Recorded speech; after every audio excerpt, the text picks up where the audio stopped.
every generation has had their apostasy, but none has fallen so hard away.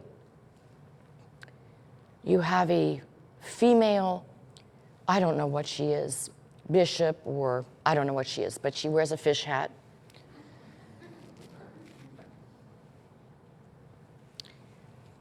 She has had every cross removed out of the church because she says it's a hate symbol,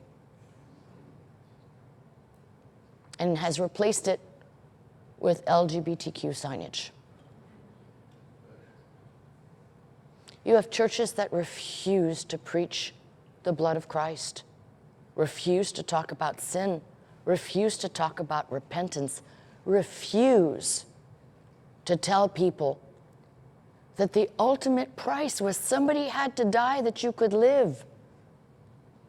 These are doctrines that are heavily rejected within the modern day church today.